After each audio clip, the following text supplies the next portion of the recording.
चिड़िया का घर मॉरिशस की कहानी। एक बार गर्मी की छुट्टियों में एनी अपनी सहेलियों के साथ खेलने के बजाय सारा दिन पार्क में बैठी छोटे छोटे पक्षियों को घोंसले बनाते देखती रहती। पार्क में तरह तरह के पक्षी आते थे। गौरैया, कबूतर, कठफोड़वा, लवा और बुलबुल। एनी किसी भी पक्षी को देखते ही पहचान जाती थी, क्योंकि उसकी मैम ने उसे सभी पक्षियों के सुंदर चित्र दिखाए थे और कहा था कि इन छुट्टियों में तुम सब पक्षियों की आदतें गौर से देखना और गर्मी की छुट्टियों के बाद जब स्कूल खुलेगा तब तुम सबको पक्षियों पर एक एक लेख लिखने के लिए दिया जाएगा। सबसे अच्छे लेख पर जो किताब इनाम में दी जाने वाली थी वह भी बच्चों को दिखाई गई थी। मैम ने उन्हें जानवरों और पक्षियों की कहानियों वाली उस किताब के रंगीन चित्र भी दिखाए थे और कहानियाँ भी पढ़कर सुनाई थी। एनी को वह किताब इतनी पसंद आई थी कि उसने मन ही मन यह निश्चय कर लिया था कि जैसे भी हो वह इस किताब को पाने के लिए मेहनत करेगी। और इसलिए एनी अपनी छुट्टियां खेलने के बजाय पार्क में बैठकर पक्षियों की आदतों को जानने में गुजार रही थी। एनी देखती थी कि पक्षी अपना घोंसला बनाने के लिए कितने धैर्य से छांट छांट कर पुरानी सुतली, घास, पत्तियाँ और घोंसले को आरामदेह बनाने के लिए पंख आदि जमा करते हैं। एनी का जी चाहता कितना अच्छा होता कि मैं भी इन पक्षियों की कुछ मदद कर सकती। अचानक एनी को एक ख्याल आया। इन दिनों ज़्यादातर पक्षियों ने अपने घोंसले बना लिए थे, फिर भी कुछ पक्षी ऐसे थे जिनके घोंसले अभी तक तैयार नहीं हुए थे। कुछ शरारती लड़कों ने पत्थर मारकर इनके घोंसले नष्ट कर दिए थे। एनी ने उन्हें गुस्सा कर रोकना चाहा। एनी ने सोचा, क्यों न मैं अपने हाथों से एक घोंसला बनाकर बगीचे के किसी पेड़ पर लटका दूं। हो सकता है कोई पक्षी वहां रहने के लिए आ जाए। आह, कितना अच्छा लगेगा जब पक्षी वहाँ अंडे देंगे और कुछ दिनों में घोंसला छोटे छोटे पक्षियों से भर जाएगा। पक्षियों की चहचहाहट से मेरे बगीचे में रौनक आ जाएगी। यह सोचकर एनी बहुत खुश हुई। अब तो एनी को अपने आप गुस्सा आ रहा था कि इतनी अच्छी बात उसे पहले क्यों नहीं सूझी। कुछ मिनटों का ही तो काम होगा और बस घोंसला तैयार हो जाएगा। पक्षियों के चोंच से बने घोंसलों के मुकाबले मेरा यह घोंसला ज़्यादा सफाई से बना हुआ होगा, एनी ने सोचा।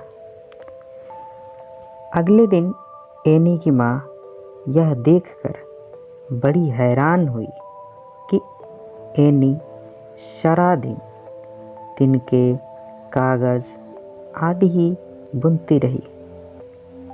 कहाँ तो एनी ने सोचा था कि घोंसला बनाना तो कुछ मिनटों का ही काम है, और कहाँ एनी को सारी शाम घोंसला बनाते बनाते गुजर गई। घोंसला को टिकाने के लिए एनी ने बांस की कुछ तिल्लियाँ भी लगाई थी। अब वे तिल्लियाँ टिक नहीं रही थी। बेचारी एनी ने धागे की पूरी रील लगा दी। तब कहीं जाकर घोंसला इधर उधर से बंध कर तैयार हुआ, पर घोंसला अजीब ऊबड़ खाबड़ सा बना था। यह तो पक्षियों को बहुत चुभेगा, यह सोचकर एनी माँ के पास गई और बोली, माँ, यह घोंसला अंदर से कितना सख्त है, इसे ज़रा नरम बना दो ना। माँ ने एक छोटी कटोरी ली और घोंसले के अंदर उसे गोल गोल घुमाकर काफ़ी हद तक उसे आरामदेह बना दिया। ऊबड़ खाबड़ तिनके और कागज़ बैठ गए थे। अब एक छोटा सा घोंसला तैयार था, जो न गोल कहा जा सकता था, न चौरस और न लंबा। चिड़िया चोंच से घोंसला बनाती है, पर कितने सलीके और सफाई से बनाती है। हाथों से तो कभी ऐसे घोंसला बनाए ही नहीं जा सकते। सुबह एनी ने बड़ी शान से वह घोंसला बगीचे के एक पेड़ पर लटका दिया और खुद कुछ दूरी पर खड़ी इंतज़ार करती रही कि कोई पक्षी आकर उसे अपना घर बना ले।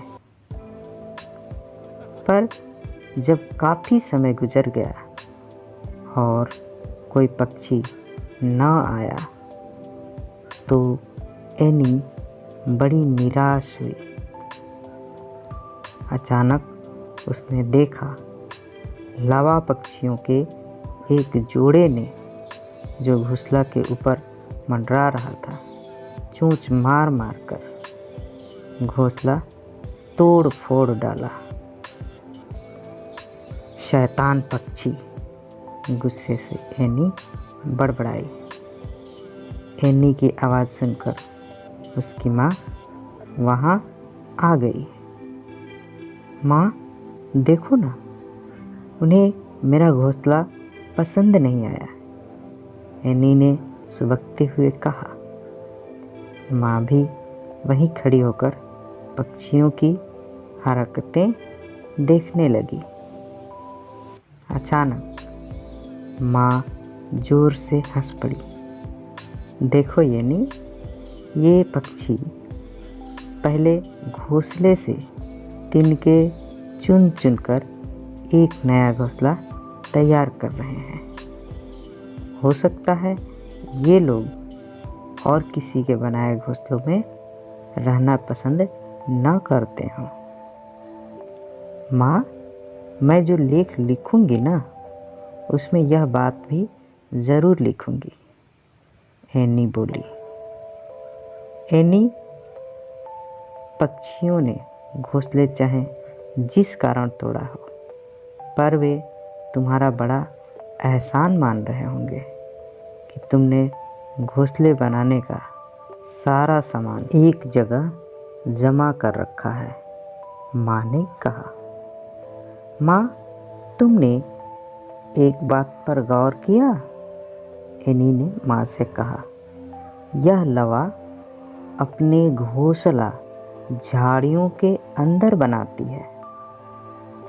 हाँ एनी, अभी तक तो मैंने यही देखा सुना था कि लावा अपना घोंसला पेड़ पर या घरों के रोशनदानों में बनाती हैं।